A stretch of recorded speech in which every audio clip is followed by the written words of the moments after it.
Good evening to everyone. कैसे हो आप सभी? Hope you all are fine and preparing well for your upcoming state examination. In today session we are discussing about the PYQ related with mechanics, and in this class the kinematics part are discussed. So exam point of view से ये class काफ़ी important रहने वाली है। सो आपने बड़े ही patience के साथ ये क्लास अटेंड करनी है और फर्दर आपने इस क्लास को मैक्सिमम शेयर करना है ताकि ज़्यादा से ज़्यादा स्टूडेंट को इसका बेनिफिट मिल सके।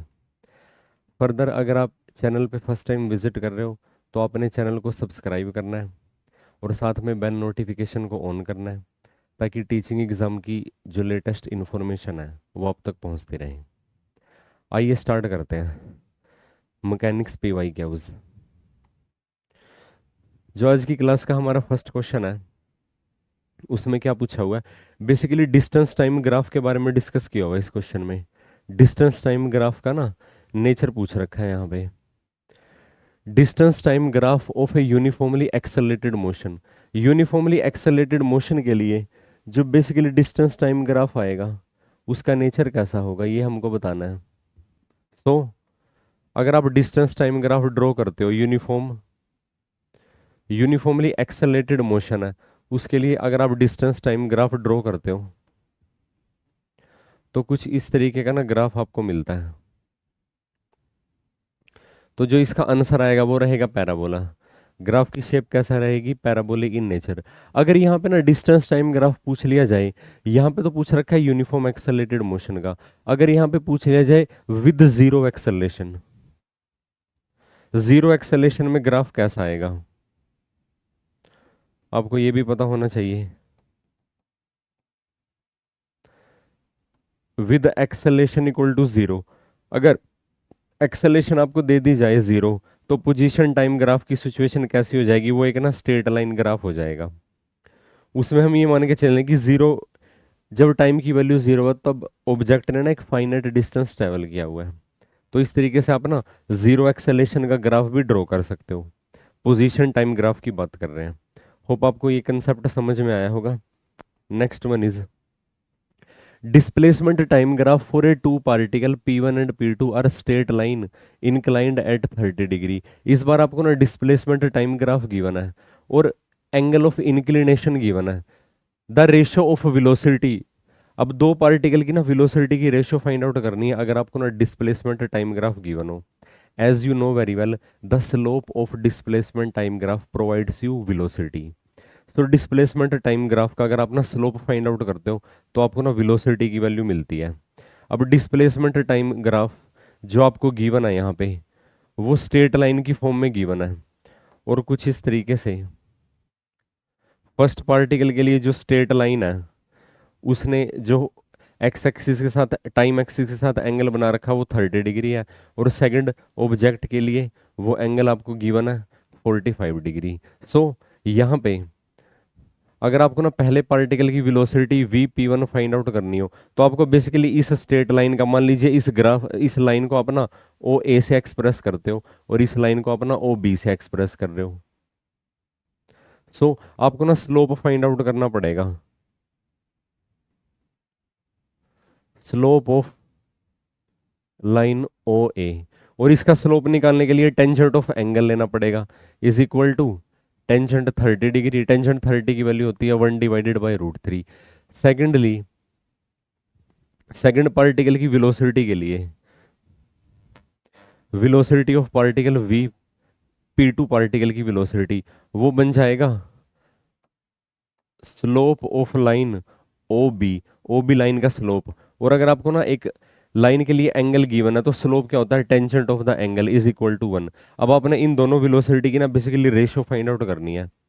Vp1 ratio Vp2 is equal to 1/1 is equal to √3/1।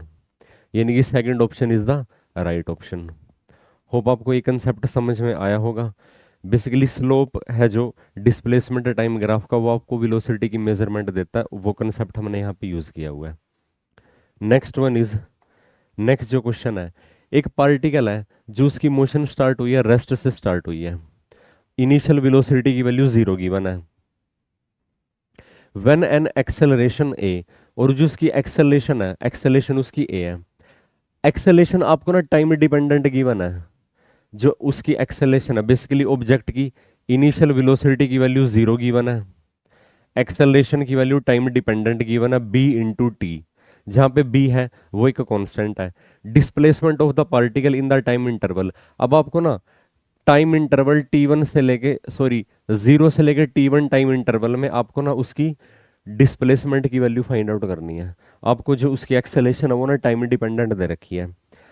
जब एक्सेलेरेशन टाइम डिपेंडेंट है इसका मतलब एक्सेलेरेशन वेरिएबल है, इसका मतलब एक्सेलेरेशन कांस्टेंट नहीं है, तो इक्वेशन ऑफ मोशन का तो यूज़ हम कर नहीं पाएंगे। जो 3 इक्वेशन ऑफ मोशन हम यूज़ करते हैं ना, वो उसका तो यूज़ हम कर नहीं पाएंगे। सो आपको ना यहाँ पे बेसिकली डिफरेंशियल इक्वेशन की टर्म में इसको सोल्व करना पड़ेगा। अब आपको क्योंकि ना डिस्प्लेसमेंट की वैल्यू फाइंड आउट करनी है, एक्सेलेरेशन को अपना कैसे एक्सप्रेस कर सकते हो, rate of change of velocity dv divided by dt is equal to b into T. अब यहाँ से आपको ना वेलोसिटी की इंफॉर्मेशन मिलती है। सो वेलोसिटी कैसे फाइंड आउट करते हो यहाँ पे, dv डिवाइडेड बाई, अच्छा dv की वैल्यू आपको क्या मिलती है b इंटू टी और मल्टीप्लाई विद dt। अब टोटल वेलोसिटी फाइंड आउट करने के लिए आपको क्या करना पड़ेगा, इसको इंटीग्रेट करना पड़ेगा। टाइम की लिमिट आपको दे रखी है 0 से लेकर t1, तो ये बन जाएगा द डिस्प्लेसमेंट, हाँ। सो वेलोसिटी की जो वैल्यू आएगी वो भी आपको ना t1 इंटरवल में फाइंड आउट करनी पड़ेगी। तो सॉरी, मान लीजिए जो वेलोसिटी की, क्योंकि ना इनिशियल वेलोसिटी उसकी इनिशियल वेलोसिटी उसकी 0 है, और मान लीजिए जो उसकी फाइनल वेलोसिटी आप कंसीडर करते हो, फाइनल वेलोसिटी मान लीजिए उसने एक्वायर किया v इज इक्वल टू कितने टाइम इंटरवल में, ये बन जाएगा 0 से लेकर t1। अगर आप इसको ना फर्दर सोल्व करते हो आपको क्या वैल्यू मिलती है, जब आप ना dv का इंटीग्रेशन करोगे, जब आप ना dv का इंटीग्रेशन करोगे तो आपको वैल्यू मिलेगी v, और इसकी आपने लिमिट पुट करनी है 0 से लेके capital V is equal to, अब यहाँ पे b कांस्टेंट अब बाहर आ जाएगा, t का इंटीग्रेशन बन जाएगा टी स्क्वायर डिवाइडेड बाई 2, और इंटीग्रेशन की लिमिट है 0 से लेकर t1। क्योंकि ना 0 से लेकर t1 इंटरवल में हम पहले ना वेलोसिटी की वैल्यू फाइंड आउट करेंगे, वेलोसिटी से हम फिर डिस्प्लेसमेंट की वैल्यू फाइंड आउट करेंगे वेलोसिटी को इंटीग्रेट करके। हम यहाँ पे ना इंटीग्रेशन की लिमिट इसलिए पुट कर रहे हैं ताकि आपको ना कांस्टेंट ऑफ इंटीग्रेशन इसमें सब्स्टिट्यूट ना करना पड़े, क्योंकि फिर आपके पास एक वेरिएबल हमेशा प्रेजेंट रहेगा इक्वेशन में। सो इसका मतलब है final velocity minus initial velocity v आ जाएगा is equal to, limit put करते हो ये बन जाएगा b डिवाइडेड बाई 2, और ये बन जाएगा अपर लिमिट यानी कि t1 का स्क्वायर, लोअर लिमिट इसकी 0 है, तो ये तो इसकी ना फाइनल वेलोसिटी की वैल्यू आ गई है। अब फर्दर, क्योंकि वेलोसिटी अभी भी कांस्टेंट इसकी नहीं है, मतलब कि अगर आप वेलोसिटी को डिफरेंशिएट करते हो आपको एक्सेलेरेशन मिलती है, वो अभी भी कांस्टेंट नहीं है, इक्वेशन ऑफ मोशन तो लगा ही नहीं सकते। अब इसका मतलब है वेलोसिटी को अपना कैसे लिख सकते हो, rate of change of displacement ds divided by dt, उसकी वैल्यू क्या बन जाएगी b डिवाइडेड बाई 2, और ये बन जाएगा t1 स्क्वायर। इसका मतलब अगर आपको ना डिस्प्लेसमेंट ds की वैल्यू क्या बन जाएगी यहाँ से, ये बन जाएगी b divided by 2 t1 square, और साथ में बन जाएगा dt। अब डिस्प्लेसमेंट की वैल्यू फाइंड आउट करने के लिए इनिशियल डिस्प्लेसमेंट की वैल्यू को हम ना ये मान के चलते हैं displacement of the particle in the time interval 0 to t1, initial displacement की वैल्यू को 0 मान के चलते हैं क्योंकि इनिशियल वेलोसिटी भी उसको 0 थी, और फाइनली मान लीजिए उसने ऐसे डिस्टेंस डिस्प्लेसमेंट ट्रेवल कर लिया, और टाइम की लिमिट, क्योंकि ऑब्वियसली टाइम की लिमिट है 0 से लेकर t1, यही लिमिट आपको पुट करनी पड़ेगी। फर्दर अगर आप प्रोसीड करते हो तो आपको ना क्या आंसर मिलता है, अगर आप इसको फर्दर इंटीग्रेट करते हो, फर्दर जब आप इसको इंटीग्रेट करोगे तो आपको ना लेफ्ट साइड में वैल्यू मिलती है s इज इक्वल टू, क्योंकि ds का इंटीग्रेशन s हो जाएगा, upper limit minus lower limit put करोगे तब भी s मिलेगा, इज इक्वल टू ये वैल्यू मिलेगी आपको b डिवाइडेड बाई 2, और t1 स्क्वायर का integration t1 cube divided by 3, और upper limit minus lower limit पे भी सेम वैल्यू आ जाएंगी क्योंकि अपर लिमिट भी उसकी ना t1 तक ही है। सो ओवरऑल जो डिस्प्लेसमेंट की वैल्यू आपके पास है यही बन जाएगा b t1 क्यूब, और डिवाइड में अगर आप इसको डिवाइड करते हो, अच्छा यहाँ पे ना डिवाइड में 3 आएगा यहाँ पे ना, और ओवरऑल डिवाइड में 6 आ जाएगा, b into t1 cube divided by 6, यानी कि third option is the right option. Hope आपको ये कंसेप्ट समझ में आया होगा। अगर फर्दर आपको कोई डाउट हो तो आप डिस्कस कर सकते हो। कैलकुलस मेथड से हमने इसको सोल्व किया क्योंकि एक्सेलेरेशन कांस्टेंट नहीं है यहाँ पे, इस बात का आपने ध्यान रखना है। नेक्स्ट वन इज, एक पार्टिकल है जिसकी इनिशियल वेलोसिटी u है towards east at t is equal to 0। तो आपको ये ना डायग्राम की फॉर्म में एक्सप्रेस करना पड़ेगा बेसिकली, यानी कि यहाँ पे ना आपको ना डायरेक्शन वाला डायग्राम बनाना पड़ेगा कुछ इस तरीके से, क्योंकि आपको ना डायरेक्शन मेंशन की हुई है यहाँ पे। ये बन जाएगा नॉर्थ, ये बन जाएगा साउथ, ये डायरेक्शन बन जाएगी ईस्ट और ये बन जाएगी वेस्ट। इन्होंने क्या मेंशन किया हुआ है, एक पार्टिकल की वेलोसिटी u है towards east at T equal to 0। जब टाइम की वैल्यू 0 है तो उसकी वेलोसिटी की जो डायरेक्शन है वो ना ईस्ट की तरफ दे रखी है, और ये वेलोसिटी की वैल्यू u दे रखी है initially. It's acceleration is towards waste and is constant. अगर आप उसकी एक्सेलेरेशन की बात करते हो, एक्सेलेरेशन की डायरेक्शन आपको वेस्ट की तरफ दे रखी है, ये उसकी एक्सेलेरेशन की डायरेक्शन है, ये इसका एक्सेलेरेशन वेक्टर है, वो उसका ना वेलोसिटी वेक्टर है। अब क्योंकि ना एक्सेलेरेशन ना opposite to the direction of motion है, तो हम इसको बेस्ट एग्जांपल बोल सकते हैं, it is a motion, it is a retarded motion. अगर आप इस डायग्राम से देखोगे ना तो ये क्या रिप्रेजेंट कर रहा है, इट रिप्रेजेंट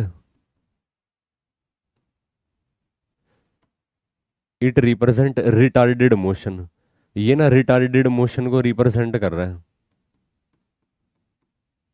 रिटार्डेड मोशन को रिप्रेजेंट कर रहा है। उसका रीजन क्या है, क्योंकि बेसिकली ऑब्जेक्ट की जो एक्सेलेरेशन है वो ना उसकी वेलोसिटी के ऑपोजिट है। तो धीरे धीरे एक टाइम ऐसा आएगा वो ना स्लो डाउन होता होता फाइनली रेस्ट पे आ जाएगा, क्योंकि जब एक्सेलेरेशन और वेलोसिटी की डायरेक्शन के ऑपोजिट होती है तो ऑब्जेक्ट एक फाइनाइट इंटरवल ऑफ टाइम के बाद रेस्ट पे आ जाता है, फाइनल वेलोसिटी उसकी जीरो बन जाती है। जैसे सिंपल हार्मोनिक मोशन में ना मीन पोजीशन पे ऑब्जेक्ट की काइनेटिक एनर्जी या फिर हम वेलोसिटी का ही मैक्सिमम होती है, और उसकी मीन पोजीशन को क्रॉस करेगा उसकी वेलोसिटी अलोंग द मोशन हो जाएगी, और उसकी acceleration opposite to the direction of motion हो जाएगी। वो धीरे धीरे स्लो डाउन होता हुआ एक्सट्रीम पोजीशन पे जाके रेस्ट पे आ जाएगा। होप आपको समझ में आया होगा इसका diagram. Let X A and X B the magnitude of displacement in first 10 second and the next 10 second.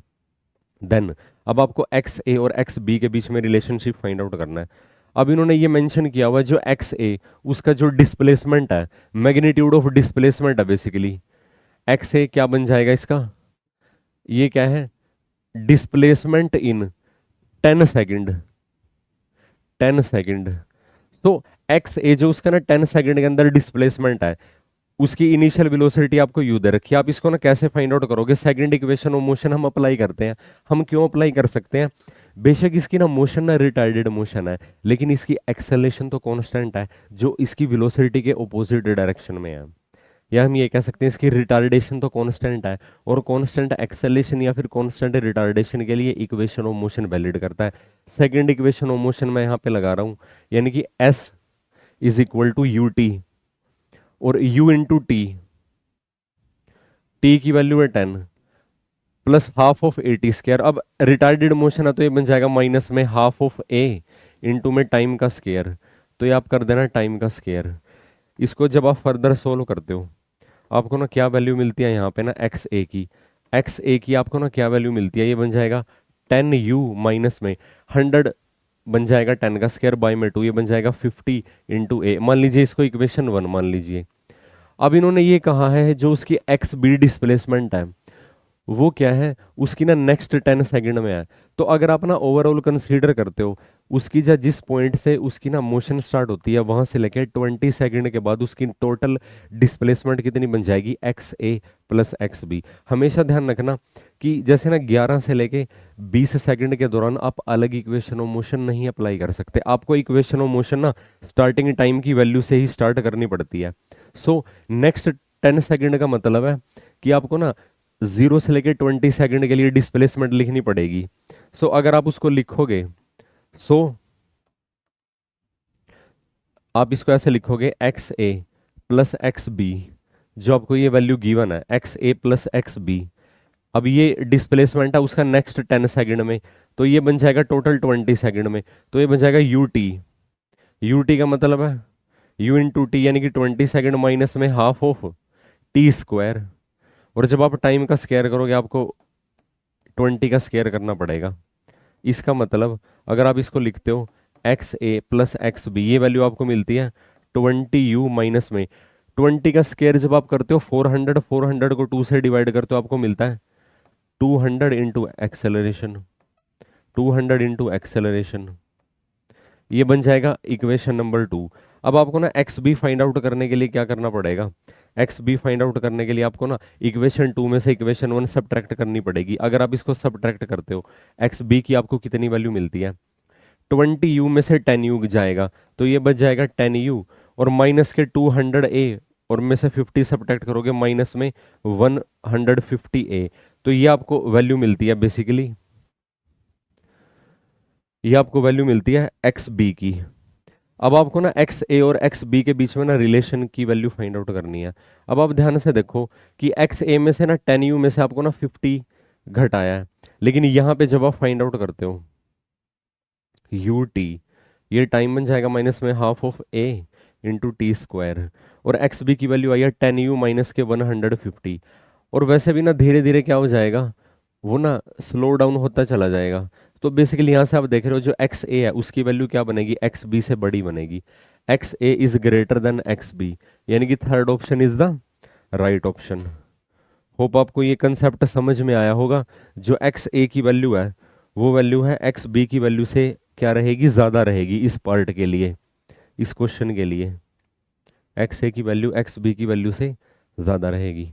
Hope आपको ये कंसेप्ट समझ में आया होगा। नेक्स्ट वन इज, नेक्स्ट जो क्वेश्चन है उसमें क्या सिचुएशन गिवन है, एक ऑब्जेक्ट ना मूव कर रहा है कांस्टेंट एक्सेलरेशन के साथ अलोंग वन डायरेक्शन ओनली। मान लीजिए जैसे एक्स एक्सिस के अलोंग मोशन है, then distance travel in the nth second is given by, nth second का डिस्टेंस का फॉर्मूला क्या एग्जिस्ट करता है, distance travel by the particle in nth second is equal to, nth second का क्या मतलब है, एग्जैक्टली जो n सेकंड है उसके लिए आपको क्या करना पड़ेगा, टोटल n सेकंड के डिस्टेंस में से n-1 सेकंड का डिस्टेंस सब्ट्रैक्ट करना पड़ेगा। तो आपको क्या वैल्यू मिलती है, distance travelled by the particle in nth second. तो इसके लिए सिंपल एस एन में से आपको ना Sn-1 सब्ट्रैक्ट करना पड़ेगा। अब हम को ये पता ही है as second equation of motion से जो अपना distance travel in t second का ये फॉर्मूला एग्जिस्ट करता है ut plus half of A T square. अब इसका यूज अगर आप इसे अबव इक्वेशन में करते हो, इसका मतलब अगर आप यहां से ना distance travel in nth second की वैल्यू फाइंड आउट करते हो, distance travel in n second, तो t को n से रिप्लेस कर दोगे, U N plus A divided by 2 N square. इसमें से आपको ना क्या सब्ट्रैक्ट करना पड़ेगा, n-1 सेकंड में ट्रेवल किया हुआ डिस्टेंस, तो ये बन जाएगा u n-1 plus A divided by 2 n-1 का स्क्वायर। अगर आप इसको फर्दर सोल्व करते हो, एक्सपेंड कर दीजिए इसको, यू एन में से ना ये वाली वैल्यू घटा दीजिए, माइनस के U N plus 1, sorry plus में u बन जाएगा, एक तो ये वैल्यू है, और इन पार्ट में से ना a/2 की वैल्यू कॉमन ले लीजिए, ये बन जाएगा n स्क्र माइनस n-1 का होल स्क्र। यहाँ पे आप ना a square minus B square implement कर दीजिए। इसका मतलब जो डी एन की आपके पास वैल्यू मिलती है, यू एन से यू कैंसिल हो जाएगा, यहाँ पे वैल्यू आपकी बचती है you plus A divided by 2। अब आप जब यहाँ पे ए स्क्र माइनस बी स्क्र लगाओगे तो बन जाएगा ए प्लस बी, यानी कि 2n-1, और फर्दर a माइनस बी, इसमें से ये सब्ट्रैक्ट करोगे आपको 1 प्रोवाइड करेगा, u plus A by 2 2n-1, u plus A divided by 2 2n-1, यानी कि second option is the right option. Hope आपको ये कंसेप्ट समझ में आया होगा। जो यहाँ पे ना सेकंड ऑप्शन है वो क्या है, राइट ऑप्शन है। फॉर्मूला बेस्ड क्वेश्चन था ये तो सिंपली। अब यहाँ पे जो क्वेश्चन मेंशन किया हुआ है उसमें क्या बताया हुआ है, when two bodies move uniformly towards each other, अगर दो बॉडीज ना एक दूसरे को अप्रोच करती हैं, बेसिकली अगर दो बॉडीज एक दूसरे को अप्रोच करें, कुछ इस तरीके का सिनारियो आपको गिवन है, ये दो बॉडीज हैं, ये क्या करती हैं, एक दूसरे को ना अप्रोच करती हैं, the distance decreases by 6 metre per second. Distance का ना डिक्रीमेंट दे रखा है कि डिस्टेंस किस रेट से डिक्रीज हो जाएगा, एक सेकंड में ना 6 मीटर का डिस्टेंस डिक्रीज हो जाएगा। मान लीजिए ये ऑब्जेक्ट ना, इसकी वेलोसिटी है u1, इस ऑब्जेक्ट की वेलोसिटी है u2। अगर दो ऑब्जेक्ट एक दूसरे को अप्रोच करते हैं बेसिकली, तो उनकी ना, अगर आप यहाँ पे ना रिलेटिव वेलोसिटी की वैल्यू फाइंड आउट करो, रिलेटिव वेलोसिटी की वैल्यू क्या हो जाती है, सम ऑफ द टू वेलोसिटी, क्योंकि दो वेक्टर ना बेसिकली एक दूसरे को अप्रोच कर रहे हैं जैसे, तो वो ऐड हो जाते हैं।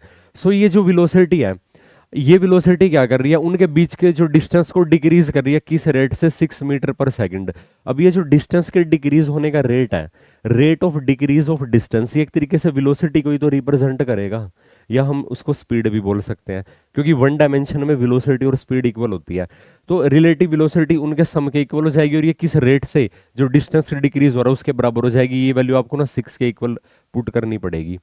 If both the body move as above in the same direction with the same speed, the distance between them increases by 4 metre पर सेकंड। अब एक ही डायरेक्शन में मूव करने की बात कर रहे हैं, एक ही डायरेक्शन में जब दो ऑब्जेक्ट मूव करेंगे, अब जो सेकंड केस है वो कुछ इस तरीके का गिवन है। एक ही डायरेक्शन में मतलब मान लीजिए दोनों ना राइट साइड में मूव कर रहे हैं, the distance between them increases by 6 metre पर सेकंड। और यहाँ पे भी वेलोसिटी को हम ना u1 और u2 से एक्सप्रेस करते हैं। सो यहाँ पे जो आपको ना इन दोनों की रिलेटिव वेलोसिटी मिलती है, अब इस केस में क्योंकि दोनों वेक्टर ना एक ही डायरेक्शन में है, अब इसको खैर मतलब कि वेक्टर सेंस से नहीं, आप ये देखो ना इन दोनों के बीच की रिलेटिव वेलोसिटी क्या हो जाएगी। मान लीजिए u1 की वैल्यू ना u2 से ज़्यादा है, सो हम ये मान के चलते हैं कि लेट जो u1 है उसकी वैल्यू ना u2 से ज़्यादा है।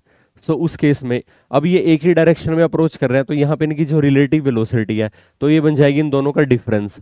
और ये किस रेट से डिस्टेंस को कम कर रही है, 1 सेकंड में 4 मीटर का डिस्टेंस डिक्रीज हो रहा है। अब ये डिस्टेंस का रेट गिवन है जो कि खुद वेलोसिटी को रिप्रेजेंट करता है, तो ये वैल्यू आपको मिलती है 4। Then the speed of the two bodies are, अब आपको ना उनकी स्पीड का सम पता है, उनकी स्पीड का डिफरेंस पता है। मान लीजिए ये इक्वेशन 1 है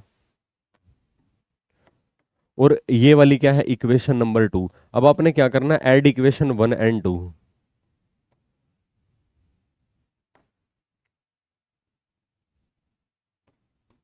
ऑन एडिंग 1 एंड 2, जब आप इनको ऐड करोगे तो आपको ना u2 से u2 कैंसिल हो जाएगा, ट्वाइस ऑफ u1 की वैल्यू आपको कितनी मिलती है, 10। इसका मतलब है जो फर्स्ट पार्टिकल की, फर्स्ट ऑब्जेक्ट की मोशन है वो आ जाएगी आपके पास 5 मीटर पर सेकंड। अब आपने क्या करना है, u1 की वैल्यू का ना यूज कहाँ पे करना है, put u1 in equation number 1। u1 की वैल्यू ना इक्वेशन 1 में पुट करो, तो यहां से आपको ना u2 की कितनी वैल्यू मिलती है, 6 माइनस में u1 is equal to, u1 की वैल्यू आपने 5 मीटर कैलकुलेट किया है, तो ये आ जाएगा 1 मीटर पर सेकंड। तो दोनों की वेलोसिटी 5 मीटर पर सेकंड और 1 मीटर पर सेकंड, यानी कि second option is the right option. Hope आपको ये कंसेप्ट समझ में आया होगा। रिलेटिव वेलोसिटी पे बेस्ड था ये concept. Next one is a man increases his speed by 2 metre पर सेकंड। यहाँ पे लिखा हुआ है इंक्रीज बाय, बाय का मतलब क्या होता है कि जो ऑलरेडी उसकी स्पीड है उसमें एडिशन, कितनी स्पीड को बढ़ा दिया, 2 मीटर पर सेकंड को बढ़ा दिया, then his kinetic energy is double, उससे जो उस मैन की काइनेटिक एनर्जी है डबल हो गई। आपको ना ओरिजिनल स्पीड की वैल्यू फाइंड आउट करनी है। ओरिजिनल स्पीड का ये भी मतलब बोल सकते हो इनिशियल वेलोसिटी की वैल्यू फाइंड आउट करनी है। लेट इनिशियल स्पीड, अगर आप ना इनिशियल स्पीड को ना u मानते हो, देन गिवन कंडीशन के अकॉर्डिंग जो उसकी ना फाइनल स्पीड है, फाइनल स्पीड की वैल्यू क्या बन जाएगी, initial speed is increases by 2 metre पर सेकंड, तो इसमें 2 ऐड कर देंगे। अब इस इफेक्ट की वजह से क्या हो जाएगा, सो ड्यू टू दिस, अब इन्होंने क्या कहा है कि then his kinetic energy is double, तो उसकी जो काइनेटिक एनर्जी है मान लीजिए T2 है, वो क्या हो जाएगी, इनिशियल काइनेटिक एनर्जी का डबल हो जाएगी। फर्दर जब आप इसको सोल्व करते हो, काइनेटिक एनर्जी, काइनेटिक एनर्जी का फॉर्मूला क्या बन जाएगा, हाफ ऑफ, मान लीजिए उस ऑब्जेक्ट का मास m है, तो ये बन जाएगा हाफ ऑफ m, और इनिशियल स्पीड तो u है, और फाइनल स्पीड को मान लीजिए हमने v से एक्सप्रेस कर दिया, तो ये बन जाएगा half of m v square is equal to, ये बन जाएगा twice of m divided by 2 u square. That implies m by two cancel हो जाएगा, यानी कि v स्क्वायर की वैल्यू क्या आ जाएगी, ट्वाइस ऑफ u स्क्वायर। अब आपको इनिशियल वेलोसिटी की वैल्यू फाइंड आउट करनी है। अब वेलोसिटी, फाइनल वेलोसिटी की वैल्यू क्या है u+2, तो v की जगह पुट कर दोगे u+2 का स्क्वायर इज इक्वल टू, और राइट साइड में आपके पास क्या है twice of you square. That implies, अगर आप दोनों तरफ ना स्क्वायर की वैल्यू कैंसिल कर दोगे, u+2 इज इक्वल टू क्या प्रोवाइड करेगा, √2 टाइम्स प्लस माइनस, इसका मतलब u की वैल्यू क्या आ जाएगी,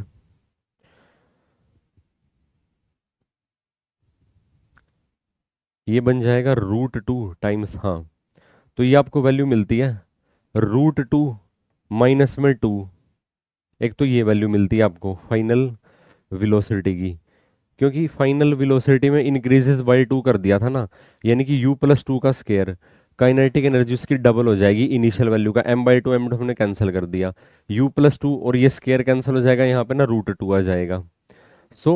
अच्छा, इसको हमने कुछ इस तरीके से सोल्व करना पड़ेगा। अगर आप ना फिलहाल यहाँ पे ना पॉजिटिव प्लस में कंसीडर करके देखो इसको एक बार, तो इसको प्लस में कंसीडर करते हैं।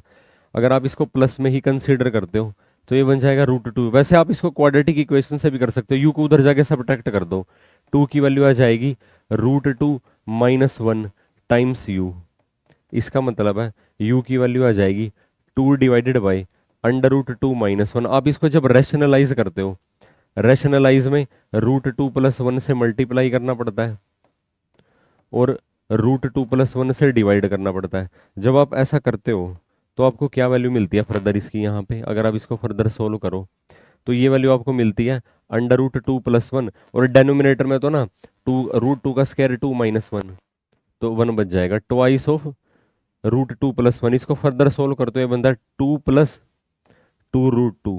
क्या ये ऑप्शन में प्रेजेंट है 2 + 2√2, यानी कि थर्ड ऑप्शन। आप बाकी ना ये नेगेटिव साइन से भी चेक कर सकते हो, नेगेटिव साइन से अगर आप यहाँ पे नेगेटिव साइन कंसीडर करके चलते हो, u+2 की वैल्यू बन जाएगी माइनस के √2u, यानी कि अगर आप ना 2 इज इक्वल टू √2 भी उधर जाके सब्ट्रैक्ट हो जाएगा, माइनस आप कॉमन ले लोगे। यहाँ पे ओवरऑल ना आपको जो इनिशियल वेलोसिटी है उसकी वैल्यू नेगेटिव में मिलती है, विच इज़ नेवर पॉसिबल, तो आपको सिर्फ पॉजिटिव वाली वैल्यू ही कंसीडर करनी है, तो इसको हम ना ड्रॉप कर देते हैं यहाँ से।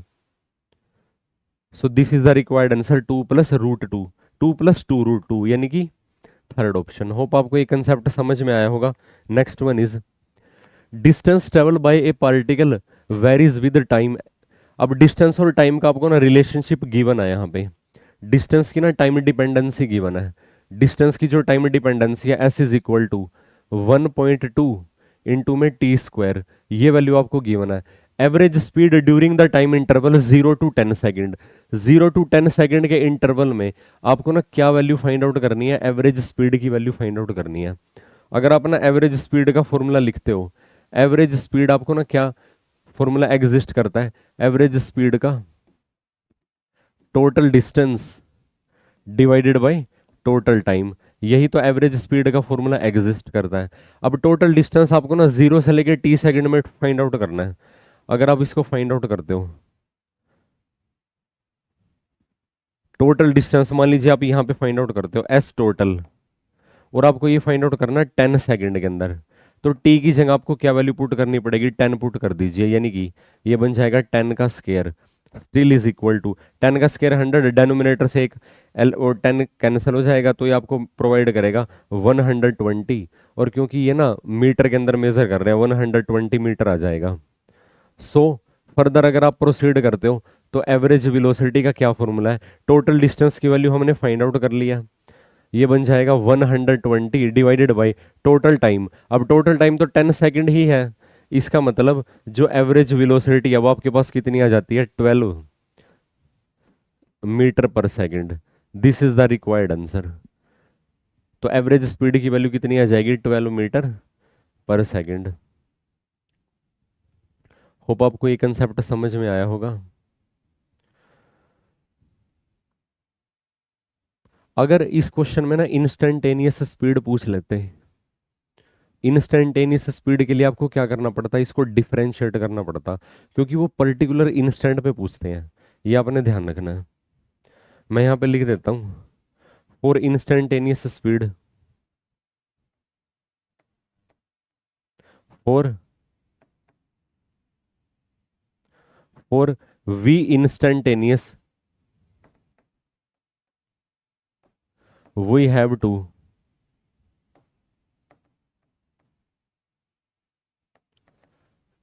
डिफरेंशिएट द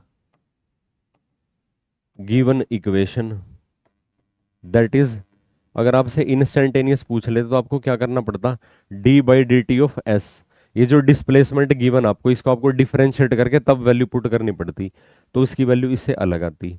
आप उसको फाइंड आउट भी कर सकते हो। ये आपकी नॉलेज के लिए मैंने बताया कि इंस्टेंटेनियस स्पीड आपसे पूछ ली जाए तो ये फॉर्मूला इंप्लीमेंट होएगा। होप आपको ये समझ में आया होगा। Next one is, consider the following two statement. पहली स्टेटमेंट क्या है, the velocity of a particle is zero at T is equal to zero, अगर ऐसा गिवन है the acceleration at T equal to zero must be zero. अगर ना initial velocity किसी particle की जीरो है, तो अब इन्होंने ये कहा है कि उसकी ना एक्सेलेरेशन है वो मस्ट भी क्या रहेगी, जीरो रहेगी। मस्ट वाला केस यहाँ पे पॉसिबल नहीं है, क्योंकि अगर आप ना,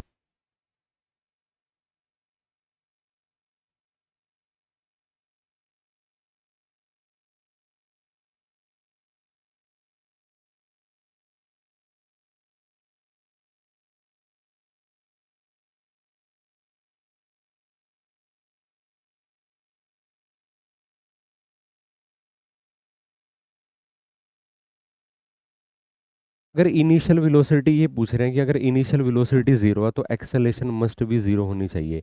यहाँ पे वर्ड लिखा हुआ मस्ट, ऐसा जरूरी नहीं है। सेकंड, अगर आप देखोगे the velocity of a particle is zero, the acceleration at T equal to zero may be zero, may be zero वाला केस पॉसिबल है। सो यहाँ पे सिर्फ जो सेकंड स्टेटमेंट है वो ट्रू है। अब आप इसका ना बेस्ट एग्जांपल क्या है, मोशन अंडर ग्रेविटी की बात करते हो अगर, कंसीडर फ्री फॉल मोशन। अगर आप ना फ्री फॉल मोशन स्टडी करते हो, फ्री फॉल मोशन में अगर एक ऑब्जेक्ट है जिसको हमने ना एच हाइट से थ्रो कर दिया और ये ग्राउंड पे जाके हिट किया किसी वेलोसिटी के साथ। अब आप देखोगे जब इसकी मोशन स्टार्ट हुई है, इनिशियल वेलोसिटी इसकी कितनी है, बेसिकली जीरो है, और एक्सेलेरेशन इसकी कितनी है, एक्सेलेरेशन ड्यू टू ग्रेविटी के इक्वल है 9.8 मीटर पर second which is non zero. तो ये एक बेस्ट एग्जांपल हो सकता है मोशन अंडर ग्रेविटी इस सिचुएशन को एक्सप्रेस करने के लिए, जो सेकंड सिचुएशन है। क्योंकि ना अब यहाँ पे ना इनिशियल वेलोसिटी जीरो है लेकिन एक्सेलेरेशन क्या है, नॉन जीरो। तो ये सेकंड ऑप्शन आएगा कि मे बी जीरो। पॉसिबिलिटी हो भी सकती है कि कुछ सिचुएशन में ना इनिशियल वेलोसिटी अगर जीरो है तो एक्सेलेरेशन जीरो भी हो सकती है, लेकिन इस सिचुएशन में एक्सेलेरेशन नॉन जीरो हो सकती है अगर इनिशियल वेलोसिटी जीरो है ना। Interesting case. तो इसलिए यहाँ पे सिर्फ ना जो सेकंड स्टेटमेंट है वही ट्रू होएगी। फर्स्ट स्टेटमेंट में लिखा हुआ था मस्ट, यानी कि वेलोसिटी के जीरो होने का ये मतलब नहीं है कि ऑब्जेक्ट की एक्सेलेरेशन भी जीरो होगी। होप आपको ये कंसेप्ट समझ में आया होगा। नेक्स्ट वन इज, एक पार्टिकल है positive branch of the curve. ये कर्व आपको दे रखी है, ये बेसिकली एक ना पैराबोला की शेप में, और इसकी पॉजिटिव ब्रांच पे वो ट्रेवल कर रहा है। अगर आप इसको ना डायग्राम इसका ड्रॉ करते हो, y is equal to x square divided by two, ये है बेसिकली, ये कौन सा ग्राफ है, y is equal to x square divided by two, इसकी ना पॉजिटिव ब्रांच पे वो मूव कर रहा है। और जहां पे x क्या है, टाइम डिपेंडेंट है, the velocity of the particle after 2 second, यानी कि एट 2 सेकेंड पूछ रखा है, नॉट आफ्टर 2 सेकेंड। यहाँ पे आपको इंस्टेंटेनियस वेलोसिटी की वैल्यू फाइंड आउट करनी है। Here we have to find the instantaneous velocity,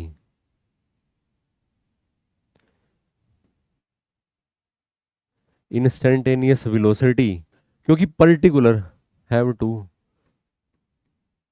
find the instantaneous velocity,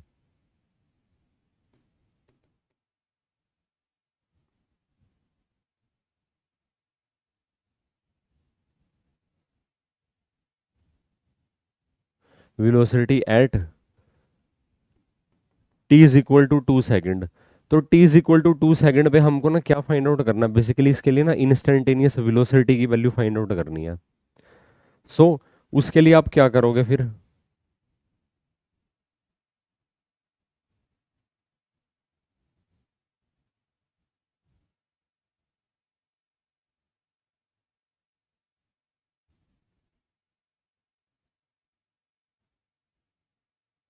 उसके लिए आप क्या करोगे, सो अब इंस्टेंटेनियस वेलोसिटी का ना क्या फॉर्मूला एग्जिस्ट करता है, so instantaneous velocity is equal to rate of change of,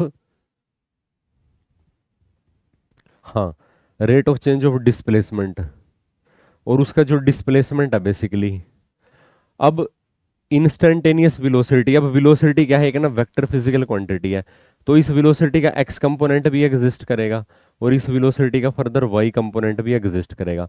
answer आपका ना वेक्टर फॉर्म में गिवन है, अगर आप ध्यान से देखोगे यहाँ पे ना, जो आंसर है वो ना वेक्टर फॉर्म में गिवन है आपको। सो वी एक्स निकालने के लिए आपको क्या करना पड़ेगा, वी एक्स निकालने के लिए जो एक्स टाइम डिपेंडेंट गिवन है उसका आपको ना डिफरेंशिएट करना पड़ेगा d x divided by d t, और ये वैल्यू आपको फाइंड आउट करनी पड़ेगी t is equal to 2 second पे। स्टिल अगर आप इसको डिफरेंशिएट करते हो टी स्क्वायर का डेरिवेटिव बन जाएगा 2, और डेनोमिनेटर में 2 है, कैंसिल हो जाएगा 2, और इसकी वैल्यू है टी इज इक्वल टू 2 पे, तो ये वैल्यू आपको मिलती है 2। वेलोसिटी का एक्स कंपोनेंट हमने फाइंड आउट कर लिया। अब हम करते हैं वेलोसिटी का वाई कंपोनेंट। वेलोसिटी के वाई कंपोनेंट के लिए आपको ना इसका ना वाई कंपोनेंट ना टाइम के रिस्पेक्ट में डिफरेंशिएट करना पड़ेगा और टाइम की वैल्यू 2 पुट करनी पड़ेगी। अब जो y है वो ना बेसिकली x का फंक्शन है और x फर्दर टाइम का फंक्शन है, x की वैल्यू को आपको ना यहाँ पे पुट करना पड़ेगा, तो यहाँ पे जो ओवरऑल आपको ना y की वैल्यू मिलती है टाइम के टर्म्स में, y की वैल्यू है x square divided by 2, x की जगह आप ना टी स्क्र बाई में 2 पुट करते हो, इसका स्क्र करो सबसे पहले, ये बन जाएगा टी पावर 4 डिवाइडेड बाई 4, और ऑलरेडी डिवाइड में 2 है तो ये बन जाएगा T power 4 divided by 8।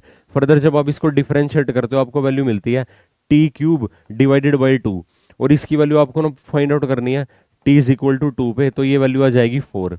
So velocity का एक्स कंपोनेंट हमको मिल गया, वेलोसिटी का वाई कंपोनेंट भी मिल गया।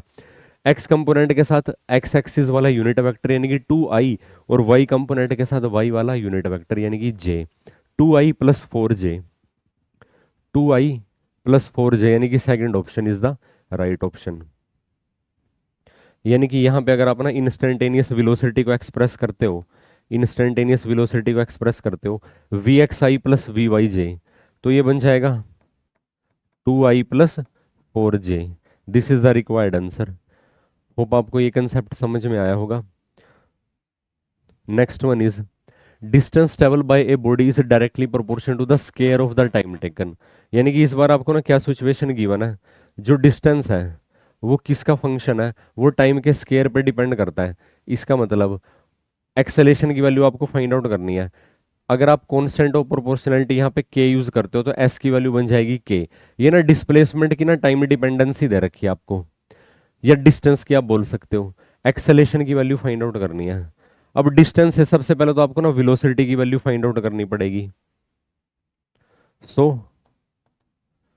Velocity is equal to rate of change of distance या फिर डिस्प्लेसमेंट बोल सकते हो, तो ये बन जाएगा d by d t of k t square is equal to, k constant है, टी स्क्र का डेरिवेटिव 2t, ये बन जाएगा 2kt बन जाएगा।